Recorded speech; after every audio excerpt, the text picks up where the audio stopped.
Hello मित्रों, नमस्कार, जय श्री कृष्ण। આજે હું તમને રાહુકાલ વિશે થોડી સમજ આપીશ.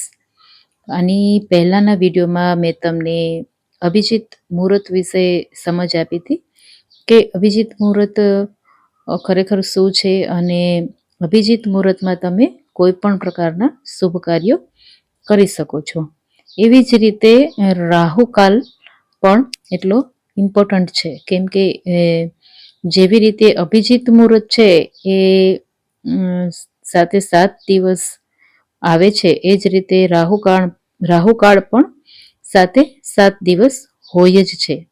પર જેવી રીતે અભિજીત મુહૂર્તનો સમય હોય છે અને ખાસ કરીને અભિજીત મુહૂર્ત જે છે એ સૂર્યોદય ઉપર આધારિત હોય છે એનો ટાઈમ. પર રાહુકાળ જે છે એનો ટાઈમ જે છે એ દરેક વારનો અલગ અલગ હોય છે, પર ફિક્સ હોય છે. એટલે રાહુકાળ એ ખરેખર એવો સમય છે દિવસ દરમિયાનનો કે એ કાળ દરમિયાન તમે કોઈ પણ પ્રકારનું શુભ કાર્ય કરી શકતા નથી. અને રાહુકાળ જે છે એ ફિક્સ્ડ, મેં તમને કીધું ને કે એ સાથે 7 દિવસ અને સાથે 7 દિવસના ટૂંકમાં અલગ અલગ ટાઈમ છે. અને ખરેખર રાહુકાળ 1.5 કલાકનો જ હોય છે દરરોજ માટે. તો આજે હું તમને સાથે સાથે એ પણ જણાવી દઉં કે સાથે 7 દિવસમાં એ ટાઈમ કયો રહેશે રાહુકાળનો. અને આ જે ટાઈમ છે દરરોજ હું તમને જે ટાઈમ બતાવીશ અલગ અલગ દિવસોના, એ ટાઈમ જે છે એ ફિક્સ જ રહે છે, બદલતા નથી. તો એમાં સૌપ્રથમ રવિવારથી શરૂ કરીએ કે રવિવારે રાહુકાળ સાંજે 4:30 થી લઈ અને 6 સુધીનો હોય છે. સોમવારે સવારે 7:30 થી લઈ અને 9 સુધી હોય છે. મંગળવારે બપોરે 3 થી લઈ અને 4:30 સુધી.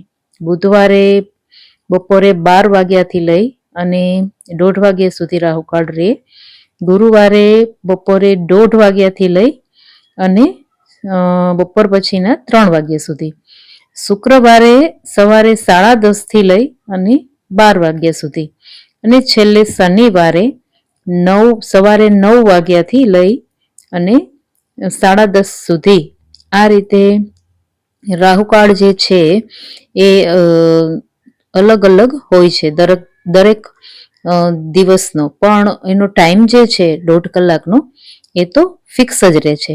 તો હવે આ રાહુકાળ જે છે એ જેવી રીતના અભિજીત મુહૂર્ત જે છે એ સર્વશ્રેષ્ઠ મુહૂર્ત છે, એવી રીતના રાહુકાળ છે એની અંદર તમે કોઈ પણ પ્રકારના શુભ કાર્યો કરી શકતા નથી.